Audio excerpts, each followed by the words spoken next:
The moment I stepped into that engagement hall, I felt it again. That familiar tightening in my chest. The kind you get when you walk into a room full of people who already decided who you are and who you are not. I heard her voice before I saw her. Lauren Hayes, my brother's perfect fiancée. She leaned toward her friends, one manicured hand wrapped around a champagne flute, her whisper sharp enough to travel. "Oh, wow," she said. "She actually came." Her friends turned. Their eyes swept over me. Not quickly, not politely, but slowly, like they were inspecting something they didn't plan to buy. One of them smirked. Another laughed. Lauren didn't even look at me. I wasn't worth eye contact. Just my brother's embarrassing little sister who crawled out of nowhere to ruin the aesthetic of her engagement party. What Lauren didn't know, what no one in that room knew, was that I owned the consulting firm that kept half their companies alive, and by the end of the night, that little whisper was going to cost her everything.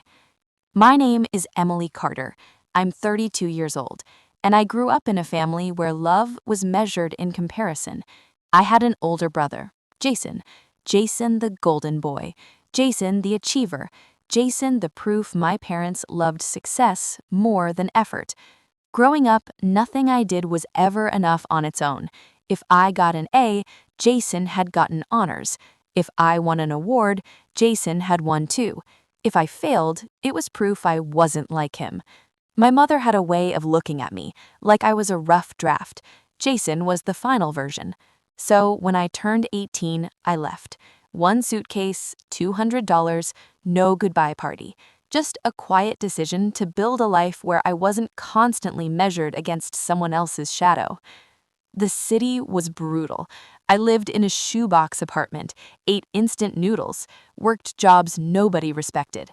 Assistant, coordinator, junior analyst. I listened, I observed, I learned. While others chased titles, I chased understanding. How money actually moved, how businesses failed, how decisions were really made. I saved aggressively, invested carefully, failed privately. By 29, I founded Carter Solutions Group. Not flashy, not loud. We fixed broken companies, optimized operations, prevented collapse. Within 3 years, we managed over 15 firms across the region, including the one my brother worked for, including the one his fiancée worked for.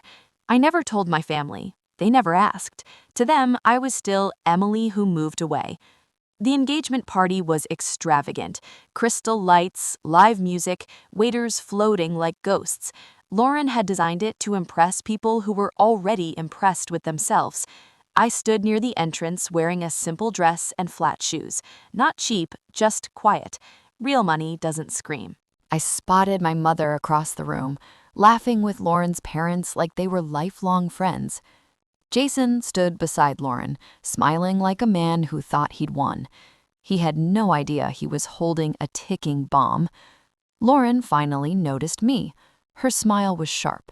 She walked over with her friends trailing behind her like accessories. "So," she said, tilting her head, "you must be Emily." I nodded. She smiled wider. "Jason's told me some things." The pause was intentional. She leaned closer. "I hope you don't feel out of place tonight. This crowd is mostly professionals." Her friends giggled.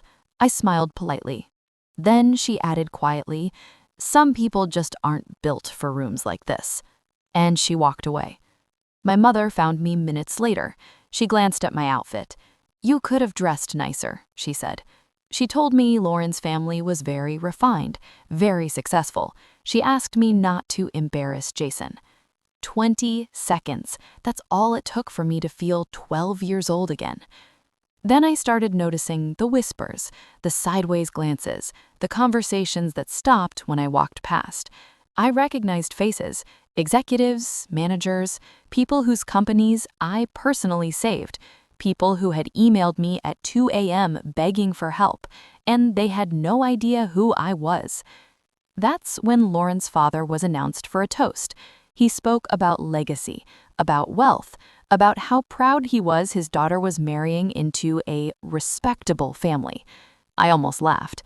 Lauren took the microphone next. She joked about humble beginnings, about people who never quite made it. Her eyes flicked to me, just for a second. That was enough. I stepped forward.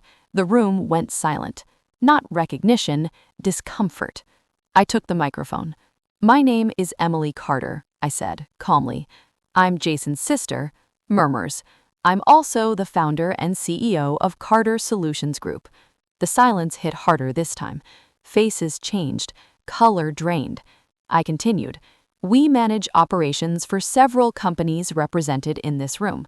I named them, slowly, one by one. Lauren's smile cracked. Jason stared at me like he didn't recognize me. My mother's face went white. "I didn't plan to say this tonight," I said, "but since success seems to be the theme," I paused. "Let's be honest." I handed back the microphone, and I walked out. Behind me, chaos, questions, phones pulled out, whispers turning into panic. By morning, apologies started arriving. By evening, Lauren stopped answering Jason's calls. A week later, Jason came to see me. He asked why I never told him. I told him the truth. "You never made space to ask." He cried, not because of the money, because he finally realized who I was. The funny thing about people who underestimate you, they never see you coming. They're too busy looking down.